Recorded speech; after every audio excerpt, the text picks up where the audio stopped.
Welcome to study classes YouTube channel. आज के इस वीडियो में हम डीएवी स्कूल के क्लास 8 के साइंस के पहले चैप्टर को पढ़ने जा रहे हैं, जो कि है cell structure and its function.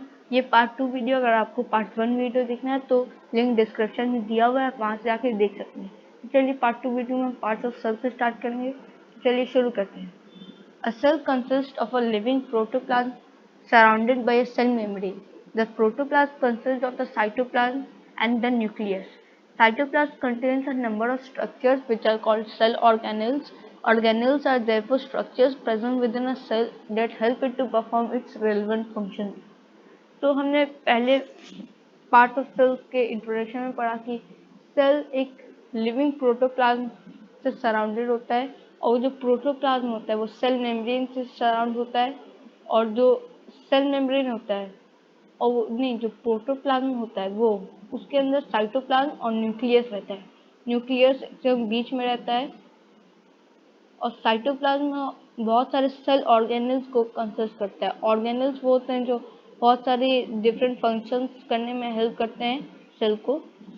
तो चलिए हम सेल मेम्ब्रेन पढ़ते हैं। All living cells are bound by a cell membrane called the plasma membrane or the cell membrane. It surrounds its inner gel-like material called protoplasm. The plasma membrane controls the entry and exit of substance as per the requirements of the cell.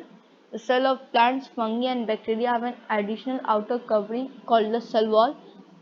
तो हमने cell membrane के पहले दो para में पढ़ा कि जो cell membrane, कोई भी जो सेल होता है वो प्लाज्मा मेम्ब्रेन और सेल मेम्ब्रेन दोनों एक ही चीज़, लेकिन नाम दो अलग है, अलग अलग भी नाम है। जैसे प्लाज्मा मेम्ब्रेन भी नाम है, सेल मेम्ब्रेन भी नाम है। तो कोई भी जो सेल होता है, मान लीजिए एक सेल है, ये एक सेल है, और ये जो आउटर कवरिंग है, ये ब्लू से जो आउटर कवरिंग है उसको सेल मेम्ब्रेन बोलते हैं। और ये सेल मेम्ब्रेन के अंदर आप जो ब्लू पूरा पार्ट देख रहे हैं, जेली लाइक सब्सटेंस, उसको बोलते हैं प्रोटोप्लाज्म। और जो प्रोटोप्लाज्म के अंदर आप ये सब देख रहे हैं वो होता है साइटोप्लाज्म। और ये जो point dot dot dot dot आप अपना देख रहे हैं वो होता है सेल ऑर्गेनेल। और ये जो बीच में है उसको बोलते हैं हम न्यूक्लियस। तो ये सेल मेम्ब्रेन हम पढ़ रहे थे, तो चलिए अब स्टार्ट करते हैं। और देखिए, जो एनिमल सेल होता है उसमें हम आउटर कवरिंग को बोलते हैं सेल मेम्ब्रेन और प्लाज्मा मेम्ब्रेन। और प्लांट सेल में आउटर कवरिंग होता है, सेल मेम्ब्रेन और प्लाज्मा मेम्ब्रेन होता है आउटर कवरिंग, लेकिन उसके भी बाहर एक कवरिंग होता है जिसको बोलते हैं हम सेल वॉल। वो एनिमल सेल में नहीं होता, खाली प्लांट सेल में होता है। चलिए नेक्स्ट पैरा को पढ़ते हैं। The cell wall is an important covering in plant cell. It provides rigidity and protection to the cell against variation in the environment. It also gives a definite shape, size and support to the cell. तो जो plant cell में जो cell wall होता है वो बहुत सारे मतलब इन्वायरमेंट के वेरिएशन से बचाता है और रिगिडिटी से भी बचाता है प्लांट्स को, और इसको शेप भी देता है, मतलब इन्वायरमेंट के हिसाब से उसे शेप साइज भी देता है और सपोर्ट भी देता है सेल को। तो नेक्स्ट टॉपिक हमारा cytoplasm. The portion of the protoplasm lying inner to the cell membrane but outside the nuclear membrane is called cytoplasm. Cyto जो ब्रैकेट में दिया है, साइटो होलो और प्लाज्मा मतलब liquid. It acts as a ground substance for all cell activities. It is made up of carbohydrates, proteins, fats, minerals and vitamins along with a large proportion of water. All these components work together to provide a unique living nature to the protoplasm. तो जो cytoplasm होता है वो protoplasm के अंदर और nuclear membrane के बाहर रहता है। और साइटोप्लाज्म का मतलब, साइटो मतलब होता है होलो और प्लाज्म मतलब होता है लिक्विड। वो एक साइटोप्लाज्म में होता है ग्राउंड सब्सटेंस होता है, ये अब सेल एक्टिविटीज को करने वाला ग्राउंड सब्सटेंस इसको माना जाता है। और ये कार्बोहाइड्रेट, प्रोटीन, फैट्स, मिनरल्स और विटामिन से बना रहता है, और सब कंपोनेंट एक साथ काम करके एक यूनिक लिविंग नेचर बनाते हैं प्रोटोप्लाज्म का। चलिए अब न्यूक्लियस, जो हमारा नया टॉपिक है, उससे पढ़ते हैं। It is the most important part of the cell. It generally lies in the center of the cell. However, in some cases, it also may occupy peripheral position. It controls all the activities of the cell. The nucleus is a dense structure bound by a nuclear membrane. The protoplasm of the nucleus is called nucleoplasm. It has a thread-like network called chromatin. When the cell is ready to divide, this chromatin condenses to form thicker thread-like structure called the chromosomes. These chromosomes are the structure responsible for the characters inherited by one generation from the earlier generation. Many small living structures are present in cells which are equivalent to the organs of the body, hence they are named cell organelles.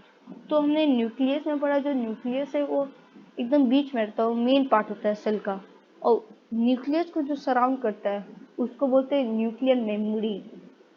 और फिर nucleus में बहुत सारे thread structure होता है। जो nucleus का जो प्रोटोप्लाज्म होता है उसे हम बोलते हैं न्यूक्लियोप्लाज्म, और न्यूक्लियोप्लाज्म में बहुत सारे थ्रेड लाइक नेटवर्क होते हैं, उसको हम बोलते हैं क्रोमैटिन। और जब एक सेल डिवाइड होता है, एक सेल दो सेल पर डिवाइड होता है, तब जो क्रोमैटिन होते हैं वो थिक हो जाते हैं और वो फिर बन जाते हैं, कंडेंस होकर बन जाते हैं क्रोमोसोम। और ये जो कैरेक्टर है वो एक सेल से दूसरे, मतलब जो अर्लियर जनरेशन का सेल था उसमें उससे नए जनरेशन में जाता है, ये वो पुराने सेल का character.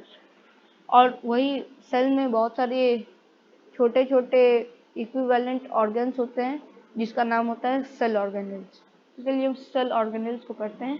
The main cell organelles are plastid, they are large cell organelles characteristic of plant cell. This may contain pigments that provide color to the cell. The green colored plastids are called chloroplasts. They manufacture food for green plants by the process of photosynthesis. The plastids associated with different colored parts of the plants like fruit, vegetable and flowers are called chromoplasts. They are responsible for imparting color other than green to the different parts of the plant. Plant also contains some colorless plastids called leucoplasts.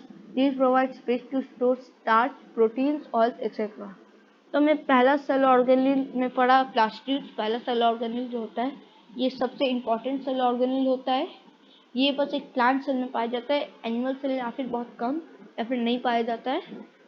ये plant cell से ये green colour plastid को हम chloroplast बोलते हैं। ये colour provide करते हैं प्लांट सेल को, और जो फोटोसिंथेसिस प्रोसेस होता है उसको करने में हेल्प करते हैं। और यही जब प्लास्टिड होता है, जब डिफरेंट कलर के साथ एसोसिएट हो जाते हैं उसे हम क्रोमोप्लास्ट बोलते हैं। और प्लांट्स में भी बहुत सारे प्लास्टिड्स होते हैं जो कलरलेस होते हैं, उसे ल्यूकोप्लास्ट बोला जाता है। और ये जो ल्यूकोप्लास्ट है वो बहुत स्पेस हमें देते हैं स्टार्च को, प्रोटीन्स, ऑयल्स ये सब स्टोर करने में प्लांट सेल में। Mitochondria. These are rod-shaped or special structures. They are present in large numbers in cells engaged in different physiological activities. They are responsible for cellular respiration and for generation of energy in different activities of life. And they are also called powerhouse of the cell. जो mitochondria होता है वो दोनों plant cell और animal cell दोनों में रहता है। ये रॉड शेप स्फेरिकल स्ट्रक्चर होता है। ये हमें बहुत सारे एक्टिविटीज जैसे सेलुलर रेस्पिरेशन और जनरेशन ऑफ एनर्जी में हेल्प करता है। और ये माइटोकॉन्ड्रिया, ये सबसे मेन पॉइंट है। माइटोकॉन्ड्रिया को हम पावर हाउस ऑफ सेल बोलते हैं, ये एग्जाम में आ सकता है। चलिए नेक्स्ट सेल ऑर्गेनेल को पढ़ते हैं जो कि है एंडोप्लाज्मिक रेटिकुलम और ER. It is the network of membranes. It provides channels for the transport of materials in a cell. ER is of two types, rough ER and smooth ER. This type of ER has a rough appearance as it's studded with ribosomes. It plays a vital role in synthesis of the protein. This type of ER does not have ribosomes attached to it. It therefore have a smooth appearance. It helps in the synthesis of fat. तो हमने endoplasmic reticulum में दो type के reticulum पढ़े, जो होता है एक रफ एंडोप्लाज्मिक रेटिकुलम और एक होता है स्मूथ एंडोप्लाज्मिक रेटिकुलम। तो एंडोप्लाज्मिक जो रेटिकुलम होता है वो हमें जो सेल में बहुत सारे मिनरल्स और डिफरेंट टाइप के सब्सटेंस जो ट्रांसपोर्ट होते हैं उस ट्रांसपोर्टेशन में ये एंडोप्लाज्मिक रेटिकुलम हेल्प करता है। और जो रफ एंडोप्लाज्मिक रेटिकुलम होता है वो सिंथेसाइज ऑफ प्रोटीन में हेल्प करता है और इसका एक रफ अपीयरेंस होता है क्योंकि इसमें राइबोसोम्स रहते हैं। लेकिन स्मूथ एंडोप्लाज्मिक रेटिकुलम में राइबोसोम नहीं होते, इसलिए इसका एक स्मूथ अपीयरेंस होता है और ये फैट के सिंथेसाइज में हेल्प करते हैं। तो हमारा नेक्स्ट सेल ऑर्गेनेल है Golgi complex. The sac like structures stacked one above the other. They are involved in the processing and packaging of materials produced by the cell. Next organelle में हमने पढ़ा Golgi complex. Golgi complex एक वो cell organelle होता है जो processing और packaging, जो भी सेल में जो भी सामान बनता है उसके प्रोसेसिंग और पैकेजिंग में गोल्गी कॉम्प्लेक्स हेल्प करता है। नेक्स्ट हमारा सेल ऑर्गेनेल है vacuole. It appears as an empty space in the cytoplasm. It is generally large in plant cell. It store excess of water and waste products. In amoeba food materials are held in its food vacuole for digestion. तो जो vacuole होता है वो plant cell में बड़ा होता है, animal cell में छोटा होता है। प्लांट सेल में बहुत सारे वेस्ट प्रोडक्ट्स और वाटर को स्टोर करने में हेल्प करता है, और एनिमल सेल में भी ये वाटर और वेस्ट प्रोडक्ट को स्टोर करने में हेल्प करता है। और एमीबा में फूड वैक्यूल जो होता है वो फूड मटेरियल को डाइजेशन के लिए हेल्प करता है। एमीबा में एमीबा एक सिंगल सेल्ड और इंडिविजुअल है, हमने पहले ही पढ़ा था, ये एक यूनिसेलुलर ऑर्गेनिज्म है। नेक्स्ट मान जो सेल ऑर्गेनेल है वो है ribosomes. The tiny granules present in the cytoplasm and on the rough ER, they help in protein synthesize. तो हमने राइबोसोम्स के बारे में पहले ही पढ़ा था। ये तो एक टाइनी ग्रैन्यूल्स होते हैं जो साइटोप्लाज्म में रहते हैं, और रफ ईआर हमने पहले ही पढ़ा था एंडोप्लाज्मिक रेटिकुलम में। जो रफ एंडोप्लाज्मिक रेटिकुलम होता है उसमें ये राइबोसोम्स हेल्प रहते हैं और ये सिंथेसाइज के लिए हेल्प करते हैं, प्रोटीन के सिंथेसाइज के लिए हेल्प करते हैं। और राइबोसोम्स के कारण जो रफ एंडोप्लाज्मिक रेटिकुलम रफ होता है। और नेक्स्ट है हमारा cell organelle cilia and flagella. Some cells have these small extensions on the cell membrane. They help in locomotion and collection of food. Unicellular organisms like Paramecium have numerous cilia, while Euglena has a single flagellum. तो सीलिया and फ्लैगुला के बारे में हमने पढ़ा। ये cell extension के help करते हैं, लोकोमोशन और कलेक्शन ऑफ फूड में हेल्प करते हैं। और यूनिसेलुलर ऑर्गेनिज्म लाइक पैरामोशियम में ये सीलिया बहुत सारे होते हैं, यूग्लेना में ये सिंगल फ्लैगुलम जो है वो बहुत सारे होते हैं। यहाँ हम देख सकते हैं ये यूग्लेना है, इसमें फ्लैगुलम है, ये साइटोप्लाज्म है इसका, फिर न्यूक्लियस है, क्लोरोप्लास्ट है, फिर पेलिसी है, और ये पैरामोशियम, इसमें सीलिया रहता है, और इसमें एग्लेना में फ्लैगुलम रहता है। देखिए vacuole, कॉन्ट्रैक्टिव vacuole, nucleus, food vacuole, cytoplasm, ये आपको याद करने की जरूरत नहीं, लेकिन ये सीलिया और फ्लैगुलम वाला पार्ट याद कर लीजिएगा। ये सब पार्ट आपको याद करने की जरूरत नहीं, ये नहीं आएंगे। All the cell organelle work together to perform different function of the cell. तो चलिए आज की इस वीडियो में इतना ही। आज की इस वीडियो में हमने पार्ट्स ऑफ सेल पढ़ा, पूरा सेल ऑर्गेनेल भी पढ़ा, फिर और भी पार्ट जो है वो सब पढ़े। ये पार्ट 2 वीडियो था। पार्ट 1 वीडियो मैं बना चुका हूँ।